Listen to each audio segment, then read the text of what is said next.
A Kansas prosecutor is asking for help in investigating the actions of a retired police detective. Former Detective Roger Golubski is accused of decades of misconduct in the black community and for pursuing the wrongful murder conviction of a black teenager. Lamonte McIntyre, an innocent man, was just released from prison after 23 years of being incarcerated. Golubski pushed for McIntyre's conviction despite a lack of evidence and motive. Why County District Attorney Mark Dupree Sr. has turned to the Kansas Bureau of Investigation to look into Golubski's misconduct. He joins us now by FaceTime from Kansas City, Kansas. Thank you so much for joining us. Good morning.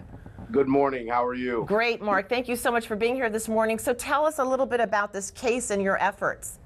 So this case was a 23-year-old double homicide that occurred back then, and he was convicted by jury after about 6 hours of investigation. I took office in January, and I was met with this case and a lot of questions concerning the validity of it, and tons of affidavits in concern of this retired detective with allegations of misconduct, withholding evidence, as well as sexual favors. After a thorough review of this, ultimately my office here in Wyandotte County came to the conclusion that there was in fact a manifest injustice to determine that there was not a fair trial for Mr. McIntyre, and ultimately we dismissed this case on those bases. This retired detective who was with the Kansas City, Kansas Police Department for about 30 years, the now Chief of Police Terry Ziegler did an interview and indicated that he believes that an independent investigation should be done concerning one of his employees or former employees. And with that in mind, as the chief law enforcement officer here in Wyandotte County, it behooved me to say, let's do something about it. So I reached out to the KBI, and they're looking into the case ultimately to determine whether or not these allegations were true and if there were some truth to the allegations in the affidavits, so we can make sure that justice is done, not just for Mr. McIntyre, but for any victims that Mr. Golubski may have or alleged to have done anything to. Let me ask you, I mean, I'm so thankful that you're there and to see your beautiful brown face taking care of business. Why did it take so long to look into this? I mean, there had to have been rumors or just a lot of talk about Golubski and this case. Well, I tell you, I grew up here in Wyandotte County. It's a wonderful county, but sadly, my face has only been here since January. So with that in mind, the question is, why haven't people done something that were in this place? And before me, my predecessor was here for 12 years.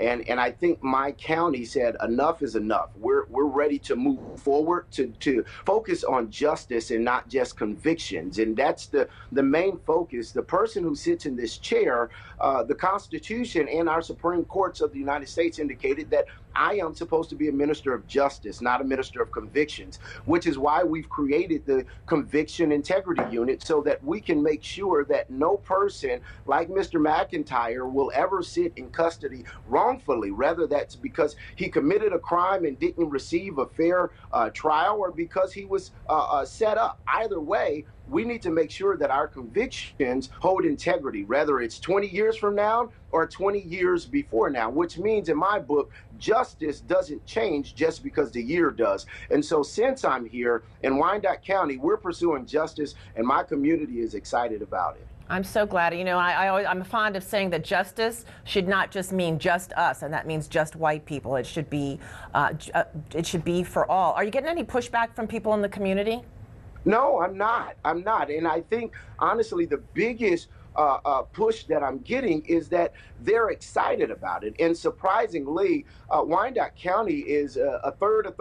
There's only 2 other counties like us in the nation, which means we got a third of Latinos, a third of Caucasian, and a third of African American, which the biggest push from all cultures is saying we're happy that somebody is doing something. And likewise from law enforcement, as I indicated earlier, the chief of police is the one who said, what about an independent investigation? Hence the police department are saying, look, when someone who is wearing the uniform conducts himself or herself wrongfully, it does harm to the uniform. Thus, everyone that wears it, red, yellow, black, and white, and we can go on to talk about the defendants who then are arrested, red, yellow, black, and white. And I tell you, when you're wrongfully convicted, it doesn't matter what your race is, you just want to be released. And so the community is really supporting this and backing this because they're saying that it's affecting the entire community. Mark, stay with us. I just want to go through a couple stats quickly. Kansas is one of 18 states that does not pay compensation to people wrongfully imprisoned. So Lamonte McIntyre will receive no money from the state for his 23 years of wrongful imprisonment. In the wake of the McIntyre case, Wyandotte County District Attorney Mark Dupree, the first black elected district attorney in Kansas, speaking of black excellence, is working on establishing a conviction integrity unit within the DA's office to right any wrongs. Mark, I'm going to go back to you quickly. How do you give a man back 23 years of his life? You know, as I stood in that courtroom and I shook Mr. McIntyre's hand, I told him I couldn't. And I said, I'm sorry it took so long. But the only thing that I can do, as I believe God has allowed me to be in this position of authority, is to make sure that, as Scripture teaches over in Micah, it says, do justice, love mercy, and walk humbly before your God. My only job and my only goal is to do justice. And then I pray that God restores and redeems his life. Any tears in the courtroom?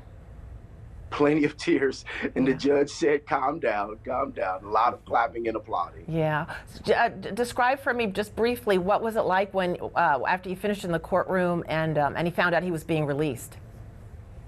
I think it was a very sobering moment. Of course, this came as a surprise to them.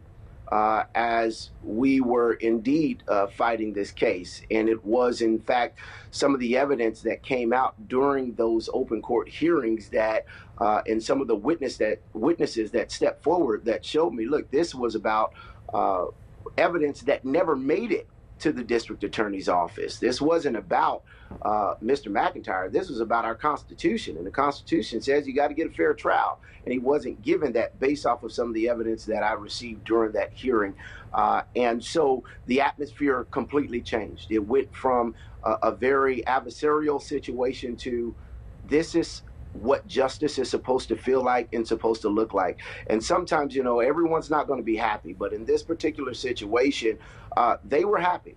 I'm happy that he gets another chance at life, but I'm very disappointed at the fact that my office made this mistake. And so I can't say that I'm happy about this because my job now is to make sure that nobody has to sit for 23 years in hopes that the next person who sits in my seat realizes that just maybe we made a mistake. Mark Dupree, thank you for being a shining example of black excellence. Weekdays on TV One. I will never lie to you. Oh my God. Roland Martin. He doesn't want to talk to us. He wants to ignore us. Uncensored. Hell no. That ain't gonna cut it, boo. Unapologetic. No, that is fundamentally false. You are wrong. Unfiltered. He wants an America where we all look alike.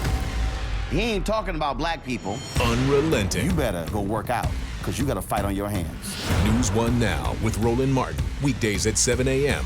on TV One.